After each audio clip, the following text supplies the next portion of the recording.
শেষ মুহূর্তে স্বজনদের সাথে ঈদ করতে রাজধানী ছাড়ছেন ঘরমুখো মানুষ। ঢাকা টাঙ্গাইল মহাসড়কে গাড়ির চাপ বাড়ায় সৃষ্টি হয়েছে যানজটের। তবে গাড়ির সংকটে নেওয়া হচ্ছে বাড়তি ভাড়া। অনেকে গণপরিবহন না পেয়ে যাচ্ছেন বিকল্প পথে। প্রতিনিধিদের তথ্যচিত্রে ডেস্ক রিপোর্ট। একনল অ্যাডভান্সড হাইজিন সোপ, এবার জীবাণু ধুলাবালি ঘাম ক্লিন বোল্ড। আপনজনের সাথে ঈদের আনন্দ ভাগাভাগি করতে ঈদের আগের দিনও ঘরমুখো মানুষ অপেক্ষা গাড়ির জন্য।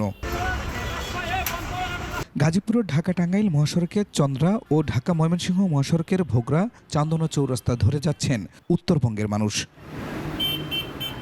ঢাকা টাঙ্গাইল সড়কের কোনাবাড়ি থেকে খুড়াজোড়া পর্যন্ত কিছুটা যানজটে পড়তে হচ্ছে যাত্রীদের। তবে ঢাকা ময়মনসিংহ মহাসড়কের টঙ্গী ভোগড়া বাইপাস ও চান্দনা চৌরাস্তায় যানবাহনের চাপ একটু কম।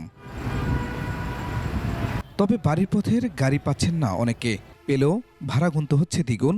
অনেকে গাড়ি না পেয়ে স্বজনদের নিয়ে জীবনের ঝুঁকি নিয়ে খোলা গাড়িতে যাচ্ছেন বাড়িতে। ভাড়া বেশি চায়, গাড়িও পাওয়া যায় না। সিরাজগঞ্জ নলকা নামবো, গাড়ি ভাড়া 900-1000 টাকা হয়। আগে 500 টাকা ছিল, এখন একটু বেশি। আগে ভাড়া ছিল অনেক 800 থেকে 700, এখন 1500 টাকা 1000 টাকা ভাড়া যাচ্ছে। জামালপুর তো এমনিতে 300 টাকা নেয়, কিন্তু ঈদের জন্য এখন 500 টাকা ভাড়া নিতে হবে। উত্তরবঙ্গগামী পরিবহনের চাপ থাকলেও সিরাজগঞ্জের যমুনা সেতু পশ্চিমপাড় মহাসড়কে নেই যানজট। ঢাকা সিলেট মহাসড়কও ফাঁকা, রাস্তার উন্নয়ন কাজ চলমান থাকায় ধীরগতি থাকলেও নেই যানজট। ঈদ করতে ফেরি ও লঞ্চে করে নদী পার হয়ে স্বস্তিতেই গন্তব্যের দিকে ছুটছেন দক্ষিণ পশ্চিমাঞ্চলের 21 জেলার মানুষ। তবে রাজবাড়ী দৌলতদিয়া পাটুরিয়া নৌ রুটে ফেরি ও লঞ্চে ঘরমুখো মানুষের উপচে পড়া ভিড়।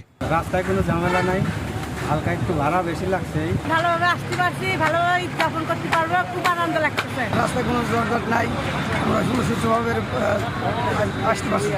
এই নৌ রুটে ফেরি ও লঞ্চ বেশি থাকায় নির্বিঘ্নে পারাপার হচ্ছে যাত্রী পরিবহন।